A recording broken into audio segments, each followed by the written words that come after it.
Good morning friends, welcome back to my channel knowledge is power. आज episode 6 है knowledge is power का। और इस एपिसोड में हम गोल्ड के प्राइसेस के बारे में डिस्कशन करने वाले हैं। क्यों गोल्ड के प्राइस बढ़ते जा रहे हैं। हालांकि कोविड के दौरान भी गोल्ड के प्राइस बहुत ही बढ़े, जबकि डिमांड नहीं थी तभी भी गोल्ड के प्राइस बढ़ रहे थे। इंटरनेशनल मार्केट से लेकर डोमेस्टिक मार्केट तक हर जगह गोल्ड के प्राइस बढ़ते जा रहे हैं। क्या इसके कारण है? तो इस वीडियो में हम इसकी पूरी डिटेल से चर्चा करने वाले हैं। चैनल पे नए हो तो चैनल को सब्सक्राइब कर दीजिए। अगर वीडियो पसंद आती है तो लाइक कर दीजिए, शेयर कर दीजिए, कमेंट कर। तो जैसे हम सभी को पता है कि इंडिया सेकेंड लार्जेस्ट कंज्यूमर है गोल्ड का। हमारे पूरे भारत देश में बहुत सारा गोल्ड का इस्तेमाल होता है। पहला कंज्यूमर पूरे वर्ल्ड में चाइना है, चाइना के बाद इंडिया है। जैसे हम हर त्योहार पर गोल्ड खरीदते हैं, शादी में गोल्ड हमारा बहुत ही ज़्यादा पहना जाता है। लेकिन जब कोविड का दौर आया 2019-20 में, इंडिया में चाइना में पूरी तरह से डिमांड ठप हो गई। ऑलमोस्ट 99% डिमांड गोल्ड की थम गई। लेकिन पूरे विश्व में गोल्ड के प्राइसेस बढ़ते जा रहे थे। तो इकोनॉमी में जब कभी किसी चीज़ की डिमांड कम होती है तो उसकी प्राइस भी कम होनी चाहिए, लेकिन गोल्ड में उल्टा है। अगर उसकी डिमांड कम होती है तो भी उसकी प्राइस बढ़ती है। तो ऐसा क्यों होता है? तो पहले हम ये समझते हैं कि भारत में गोल्ड की प्राइस कौन डिसाइड करती है। तो भारत में एक 10 टॉप ज्वेलर्स की एक एसोसिएशन है, the Indian Boolean jewellers association, जिसे IBGA कहा जाता है, जो इन द ईयर 1919 में उसकी स्थापना हुई थी। अभी अभी उसे हाल ही में 100 साल पूरे हुए हैं। तो ये जो फर्म है, ये जो एसोसिएशन है, वो गोल्ड के प्राइस डिसाइड करती है। तो वो गोल्ड के प्राइस मनी एक्सचेंज, जो डॉलर और रुपये का एक्सचेंज रेट है, उस पर भी डिपेंड करता है। जो इंटरनेशनल प्राइसेस है उस पर भी डिपेंड करता है। और जो कोई भी गवर्नमेंट टैक्सेस है उस पर भी डिपेंड करता है। उनका जो प्रॉफिट मार्जिन ज्वेलर्स का होता है उस पर भी गोल्ड के प्राइस इंडिया में डिसाइड किए जाते हैं। इनफैक्ट अगर आप उनके वेबसाइट पे जाओगे, मैं वेबसाइट की लिंक डिस्क्रिप्शन में दे दूंगा। उस वेबसाइट पे जाके आपको हर दिन के गोल्ड के रेट मालूम गिरेंगे। 24 कैरेट गोल्ड का क्या रेट है, 22 कैरेट गोल्ड का क्या रेट है, तो सारे रेट और लास्ट मंथ्स में क्या क्या रेट रह चुके हैं, ये सारे रेट्स आपको उनके वेबसाइट पर जाकर मालूम। जैसे मैंने पिछली वीडियो में कहा था कि ऑयल के प्राइस भी इंटरनेशनल प्राइस पे बहुत डिपेंड करते हैं, जो हम ऑयल इंपोर्ट करते हैं। वैसा ही गोल्ड का है। गोल्ड के भी प्राइस ज़्यादा करके इंटरनेशनल प्राइस पे भी डिपेंड करते हैं। जो डॉलर रुपये का एक्सचेंज रेट होता है उस पर भी गोल्ड के प्राइस डिपेंड करते हैं। अगर हमें ये समझना होगा कि डोमेस्टिक मार्केट में गोल्ड के प्राइस क्यों बढ़ रहे हैं, तो पहले हमें यह समझना होगा कि इंटरनेशनल मार्केट में गोल्ड के प्राइस क्यों बढ़ रहे हैं। जैसे हाल ही में कोविड के दौरान तो डिमांड सप्लाई तो पूरा बंद था। डिमांड तो चाइना और इंडिया में तो ऑलमोस्ट जीरो था, तभी भी इंटरनेशनल मार्केट में गोल्ड के प्राइस बढ़ रहे हैं। वो तो ऐसा क्यों हो रहा था? तो पहले हम ये समझते हैं कि जो ग्लोबल इन्वेस्टर्स होते हैं, जो टॉप मोस्ट वेस्टर्न कंट्रीज के जो इन्वेस्टर्स होते हैं, जब कभी ऐसा दौर आता है, जैसे क्राइसिस आते हैं या कोई ऐसा पेंडेमिक आता है, तो वो ज़्यादा करके इन्वेस्टमेंट गोल्ड में करते हैं। गोल्ड को वो एक सेफ हेवन माना जाता है। जैसे कि ऐसा कोई क्राइसिस वगैरह आ गया तो वो ज़्यादा करके गोल्ड परचेस करते हैं और उसका स्टॉकिंग कर लेते हैं। जैसे हमारे यहाँ पे फूड ग्रेन्स का स्टॉकिंग होता है, वैसे वो वहाँ पे वो गोल्ड उस टाइम खरीद लेते हैं, क्योंकि गोल्ड की प्राइस कभी कम नहीं होगी। अगर भविष्य में भी अगर गोल्ड की प्राइस अगर थोड़ी कम हुई तो वो थोड़ी बहुत कम होगी, वो गोल्ड की प्राइस हमेशा इंक्रीज होती है। हमारे भारत देश में भी हम त्योहार के दिन गोल्ड खरीदते हैं। जैसे अक्षय तृतीया होता है पूरे भारतवर्ष में, तभी भी हम गोल्ड परचेस करते हैं। लक्ष्मी पूजन, जो दिवाली के वक्त हम गोल्ड परचेस करते हैं। जब कभी शादी हमारे घर में हो तभी भी हम गोल्ड परचेस करते हैं। तो ये ग्लोबल इन्वेस्टर्स भी वैसा ही करते हैं। ये जो क्राइसिस वगैरह जब होते हैं ना, तब ये गोल्ड परचेस करते हैं।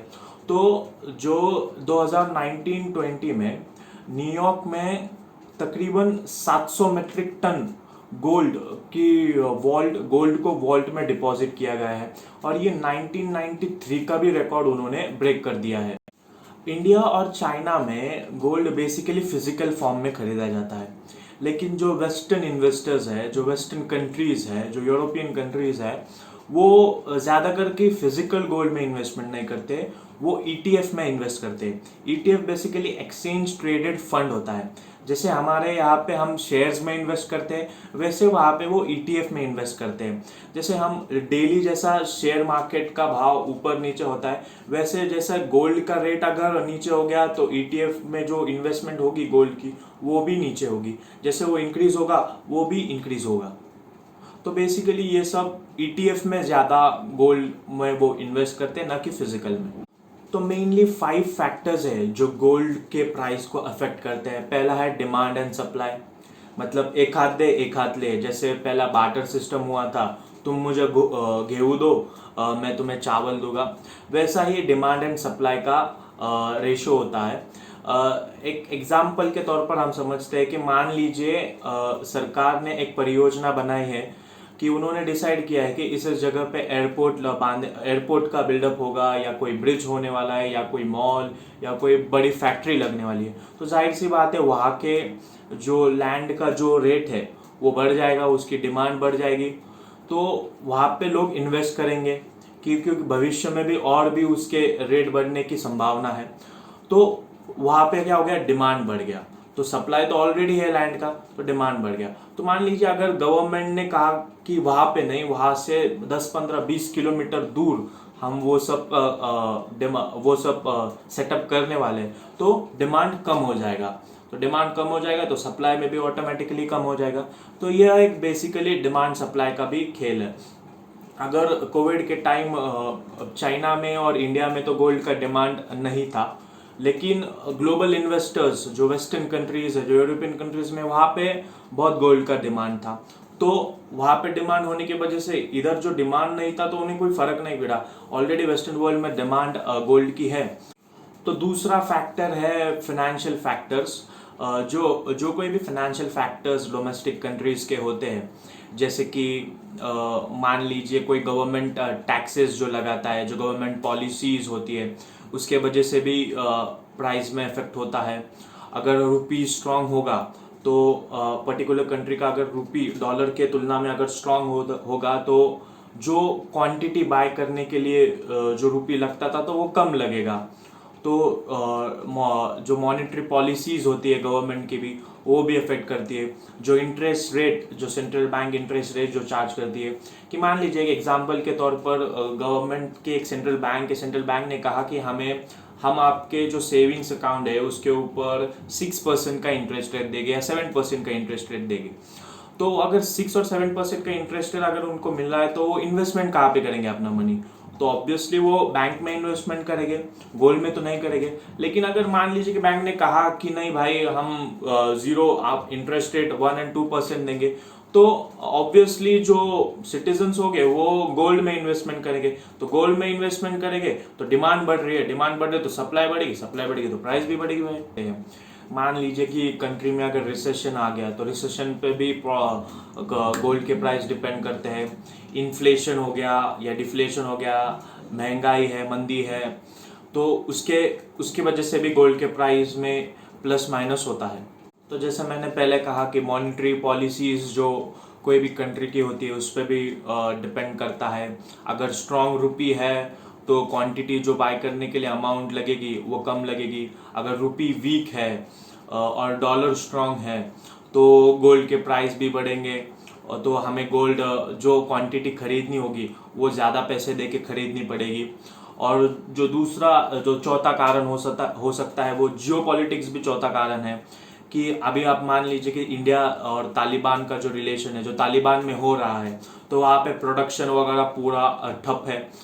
तो वहाँ पे जीडीपी उनका नीचे आ चुका है, और जीडीपी नीचे आया है तो प्रोडक्शन भी ठप है।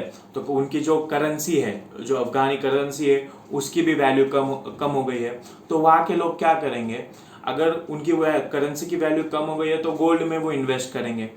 तो अगर वो गोल्ड में इन्वेस्टमेंट करेंगे तो उनको इन फ्यूचर रिटर्न्स में भी मिलेगा ना।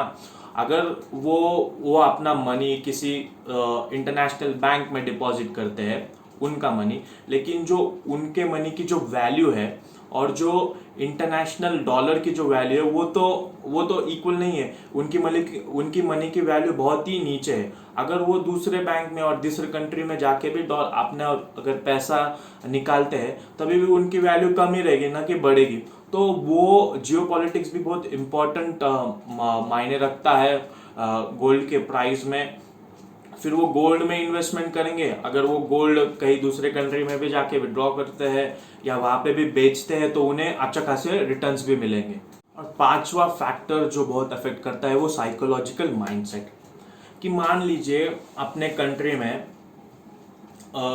इंडिया में सबके पास जॉब है, कोई बेरोजगार नहीं है, सबके पास रोजगार है, सबकी आमदनी अच्छी खासी है, तो वो इन्वेस्टमेंट किस में करेंगे? ज़्यादा करके लोग गोल्ड में इन्वेस्टमेंट करेंगे। गोल्ड में इन्वेस्टमेंट करेंगे मतलब डिमांड बढ़ेगी ना गोल्ड की। अगर डिमांड बढ़ रही है तो उन्हें सप्लाई भी करना पड़ेगा, और सप्लाई अगर करेंगे तो वो रेट भी बढ़ाएंगे ना अपने। तो ये 5 फैक्टर्स थे जो गोल्ड के प्राइस को अफेक्ट करते हैं। और भी फैक्टर्स हो सकते हैं, लेकिन ये मेनली 5 फैक्टर्स जो हर जगह पे हमें मालूम गिरते हैं कि वो अफेक्ट करते हैं गोल्ड के प्राइस को। होप करते हैं आपको ये वीडियो पसंद आई होगी। वीडियो पसंद आई है तो लाइक किए बगैर बिल्कुल मत जाना। वीडियो में क्या अच्छा लगा क्या बुरा लगा ये कमेंट करके बताना। वीडियो अगर अच्छी लगी है तो शेयर कर देना, चैनल पे नए हो तो चैनल को सब्सक्राइब कर देना। हम आपके लिए ऐसे ही बेहतरीन वीडियो, जानकारी पूर्वक वीडियो लाते रहेंगे। टिल देन के लिए have a nice day, good bye, जय हिंद।